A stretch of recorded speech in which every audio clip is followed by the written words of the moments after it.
Salut à tous les amis, j'espère que vous allez bien, c'est Antox, bienvenue à vous. On se retrouve pour la review de SummerSlam 2023, c'est parti. SummerSlam a eu lieu ce samedi, ce samedi 5 à Détroit, de 2h de la nuit à 2h du mat, jusqu'à 6h du mat, je vais être honnête avec vous. J'ai dû regarder le deux shows en deux parties parce que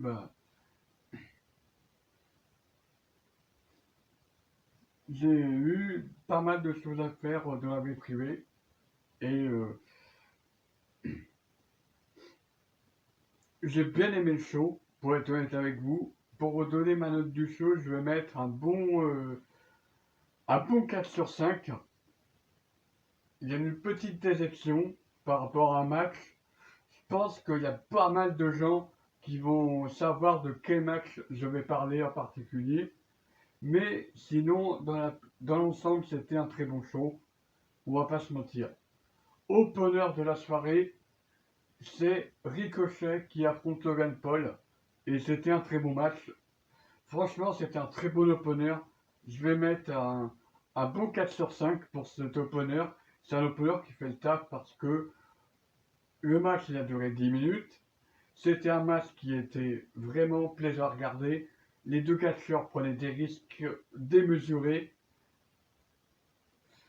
Autant tu avais Ricochet qui se faisait dominer au début du match, puis ensuite, quand il est revenu dans le match, tout de suite, ça, dès que il est revenu dans le match, ça a accéléré le rythme du match.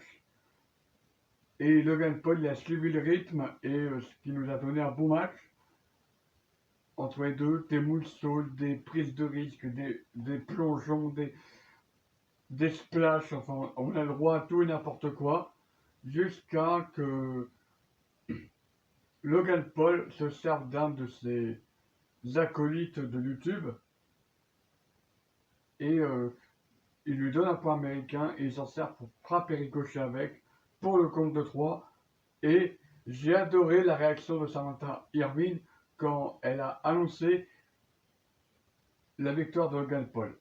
J'ai adoré sa réaction parce qu'il faut savoir que Samantha Irvine et Ricochet sont en couple dans la vraie vie. Et j'ai adoré ce match. Franchement, par rapport à l'affaire personnelle qu'il y a dedans, et j'ai hâte de voir la suite. J'espère qu'on aura un match retour entre les deux catcheurs parce que ils ont une très belle alchimie et je pense que les deux peuvent faire des dingueries. Vraiment. On a déjà eu un aperçu avec la double collision lors du Royal Rumble il y a quelques mois. Et là, ça s'est confirmé il y a quelques jours. Franchement, j'ai hâte de voir plus. Je veux avoir plus entre les deux en fait. Logan Paul, il, il fait un travail de dingue en tant que catcheur. On peut détester le youtubeur qu'il est, il n'y a aucun souci. Mais en tant que catcheur, objectivement, on ne peut pas nier que c'est un catcheur incroyable. Vraiment, sur le ring, il est monstrueux. Même en tant que heel, il est monstrueux. Franchement, il, il se fait détester facilement par la foule. Et, et ça marche parfaitement en fait. Il est fait pour le catch, Logan Paul. Logan Paul, dans son entrevue, s'il n'était pas youtubeur, il aurait fait un excellent catcheur. J'en suis persuadé. Deuxième match de la soirée, Cody Rhodes contre Brock Lesnar. J'ai adoré ce match. Il y a eu une domination de Brock Lesnar, comme on s'en doutait, certes. En fait, ce match, c'est typiquement euh, le genre de match que fait Brock Lesnar pour mettre en avant des Roman Reigns, des Seth Rollins ou des John Cena par exemple, ou des Drew McIntyre. En gros, il domine, il se fait remonter et après, bon, il perd certes, Mais pour Cody Rhodes, c'était parfait pour lui aussi, parce que mais il a tellement dominé Cody Rhodes, on, c'est limite, je dis pas qu'il était imbattable, mais il sortait quasiment rien lorsque Cody lui mettait des coups. Autant lorsqu'il faisait des disaster kicks, des crossroads, des cutters, il encaissait, il n'y a aucun problème. Mais même le Kimura Lock, c'est la seule grosse offense de Cody, parce que sinon, c'est Brock Lesnar qui dominait les débats, avec les souplesses notamment. Mais il a notamment fait 2 F5 à l'extérieur du ring, un sur le sol et un autre au niveau de la table des commentateurs. J'ai adoré. Ensuite, victoire logique de Cody Rhodes après 3 crossroads d'affilée pour le compte de 3. Et c'est tant mieux pour Cody. Cody qui va, j'espère, poursuivre sa route. Ensuite, on a le droit à la bataille royale. Bataille royale qui va être remportée par Ellen Knight, ce qui est logique au vu de la popularité qu'il a aux côtés de la foule actuellement. Il est populaire avec le public. Il y a une grosse hype autour de Ellen Knight. Il faut capitaliser là-dessus. Et ils ont bien fait de lui donner la victoire. Ensuite, pour le match Lesnar-Cody, je vais lui mettre un note de 4 sur 5. Tout comme Logan Paul et Ricochet. Bah, j'ai envie de mettre un 3 sur 5. Voilà, c'est une bataille royale classique. Ensuite, je vais être très salé avec le prochain match, Ronda Rousey contre Shayna Baszler. Je vais être très salé sur ce match. J'ai pas du tout aimé le match. Ok, il y a une victoire de Shayna Baszler. Ok, c'est le dernier match de Ronda Rousey qui a voulu mettre son ami en avant. C'est tout à son honneur, Ronda Rousey. Mais franchement, pauvre Ronda Rousey, terminer sa carrière sur une note aussi dégueulasse, sur un match aussi dégueulasse, qui, franchement, ça me fait de la peine pour elle, vraiment. Autant j'ai adoré son premier run en, en 2018-2019, mais son run du Royal Rumble 2022 jusqu'à SummerSlam 2023, autant son premier règne, sa première partie jusqu'à, je sais pas moi, SummerSlam 2022, quand il y a eu ou voire même, je peux même dire Money in the Bank 2022, quand il y a eu ce casting de Morgan, c'était un beau run pour le moment. Mais à partir de SummerSlam 2022 jusqu'à ce SummerSlam 2023, jusqu'à cette année, c'était une année catastrophique. Vraiment. J'ai pas peur de le dire, c'était catastrophique pour Wanda. Même si elle avait fini par récupérer son titre en battant Liv Morgan, c'était catastrophique.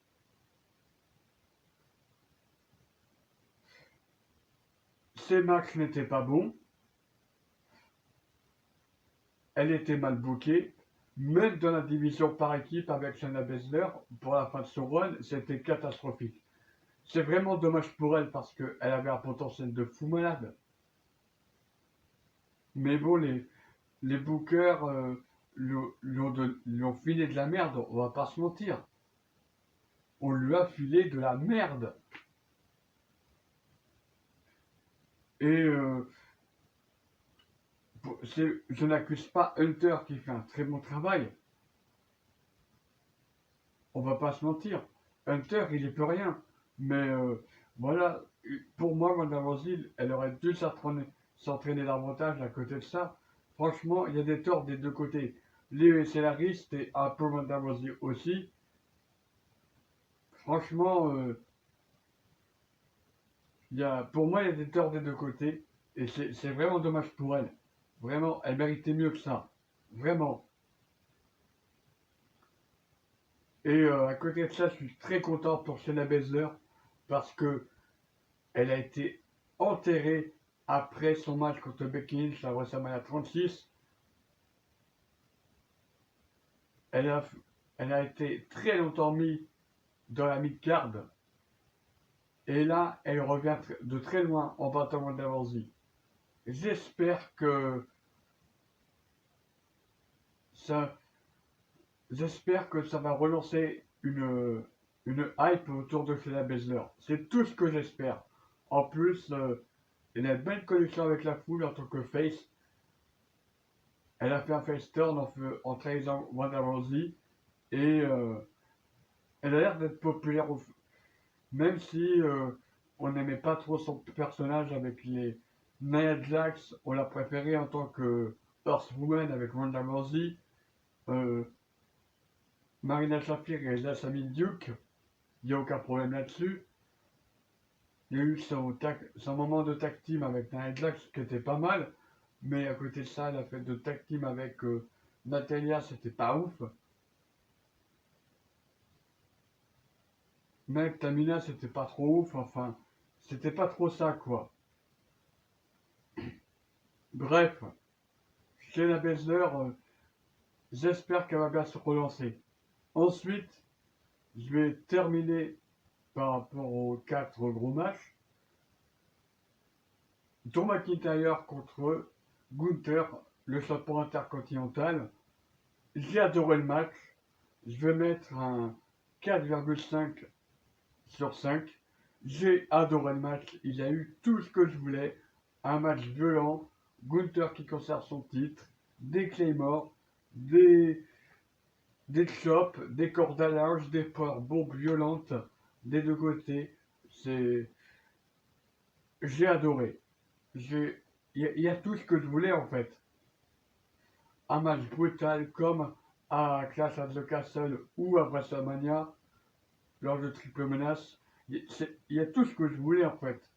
Et un Gunther qui conserve son titre parce que Drew McIntyre n'avait pas forcément besoin d'un titre intercontinental pour briller de nouveau. Ensuite, là, le troisième mini-event.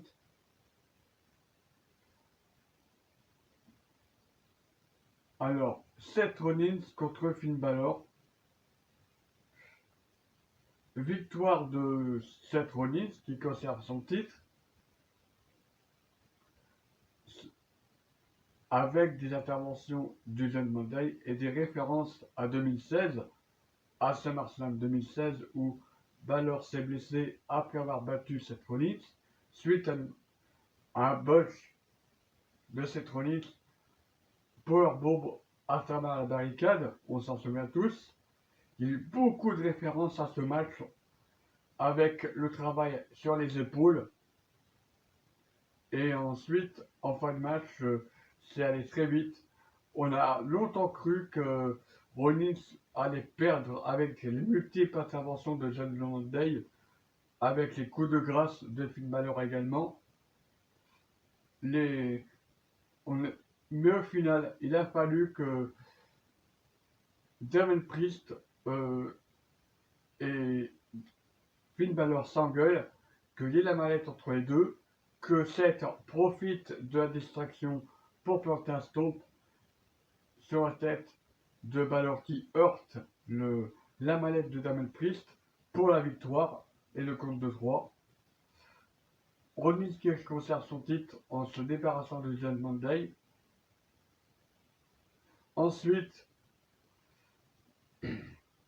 nous avons le main event, le combat tribal, mais ça en parlera après. On a le droit à une belle surprise, puisque on a Asuka qui affronte Bianca Belair et Charlotte Flair pour le titre de championne de la WWE. On ne dit plus championne de SmackDown, on ne dit championne de Raw, on dit championne de la WWE. Et c'est Bianca Belair qui reprend son titre après un KOD, après un roll-up sur Asuka, alors qu'elle était dans un mal engagé après un figure four de Charlotte Flair. À côté de ça, tu as Charlotte Flair qui subit un mist de Asuka, Asuka qui se pavane après avoir fait son mist, et à côté de ça, tu as Bianca Belair qui en profite pour faire un roll-up pour le compte de 3. Et à côté de ça, nous avons plutôt dans le match une fausse blessure vendue par Bianca Belair. Et cette fausse blessure va servir à Io Sky qui va tout simplement attaquer avec Bayley, Charlotte Flair et Asuka avant de s'en prendre à Bianca Belair et de lui infliger son moonsault pour le compte de 3. Et la foule a popé comme jamais. J'espère qu'on va avoir un dream match entre Asuka et Io Sky. Je pense qu'en attendant, on aura une rivalité contre Bianca Belair ou contre Charlotte Flair, l'une des deux. Mais en tout cas, on a pas mal de grades pour un potentiel dream match entre les deux catcheuses japonaises. Et le main event, Roman Reigns contre Jey Uso. Alors, je vais donner ma note pour les autres matchs. Alors, pour le match ring général contre Scottish Psychopath, Gunther contre Tom McIntyre, je vais mettre un 4,5 sur 5. Ensuite, Bianca Belair contre Io Sky contre Asuka, je vais mettre un 4 sur 5. S'il n'y aurait pas eu l'intervention de Io Sky, j'aurais juste mis un 3. Mais comme il y a eu le cash-in, je mets un 4. Comme il y a l'intervention de Io Sky, je mets un 4. Ça donne un point de plus. Et ensuite, le match Rollins Balor, je mets un 4 aussi. Par contre, le match du chef tribal, Roman Reigns face à Main Event Jey Uso, lors du combat tribal, qui est un match avec aucune disqualification. J'ai adoré ce match et il y a eu de tout. Il y a eu des super kicks, des spears, des Superman punch, ça c'est logique. Des ref bump, ça c'est logique aussi. Dans tous les matchs de Roman Reigns depuis qu'il est le chef tribal, il y a forcément des ref bump. On y a le droit. Ensuite, on a eu un spear malencontreusement sur le Sikoa. On a eu le droit à des passages à travers des tables, à des Saman Drop. On a eu le droit à des super kicks sur le Sikoa et Roman Reigns de la part de Jey Uso. On a le droit à une référence à Money in the Bank avec un splash sur la table des commentateurs américains. Et ensuite, une trahison, encore une fois, comme au Royal Rumble, comme au Night of Champions, comme lors d'un SmackDown. La Bloodline se divise. Et tout ça, ça plante les graines à un potentiel match à 4 entre toute la Bloodline. Et c'est probablement la fin de la Bloodline lors de Payback. Je vois ça comme ça. La fin de la Bloodline à Payback, ou pas. Mais en tout cas, la trahison de Jimmy Uso sur Jay, qui peut potentiellement donner un match à WrestleMania 40, ou au Royal Rumble plutôt, pour la route de WrestleMania. Ils peuvent très bien faire ça aussi, hein. Ensuite, à côté de ça, tu as ce spear involontaire de Roman Reigns sur Solo Sikoa. Ça peut également faire penser que Solo Sikoa peuvent entrer dans la balance pour la fin de la Bloodline. Et on peut planter la graine du match à 4 à Payback, certes, Mais à côté de ça, ça peut porter les graines d'une potentielle fin de la bloodline. Par exemple, Solo Sikoa qui trahit Roman Reigns et qui le défie par exemple, je sais pas moi, au Survivor Series, à Extreme Rules, ou un NSL, j'en sais rien, ou même au Royal Rumble, j'en sais rien, mais franchement, tout est possible. Déjà, il y aura un match à 4 entre les 4 membres de la Bloodline, c'est sûr, mais est-ce que il va y avoir une... Je pense que Sol Sikoa va se remettre avec Reigns après le match à 4 qu'on peut potentiellement avoir. Et à côté de ça, on aura une guerre fratricide entre les Usos. Et je pense que tout va être lié en fait. Voilà, c'est mon avis. Merci d'avoir regardé cette review de SummerSlam 2023. Prenez soin de vous. C'était Antox. Ciao à tous.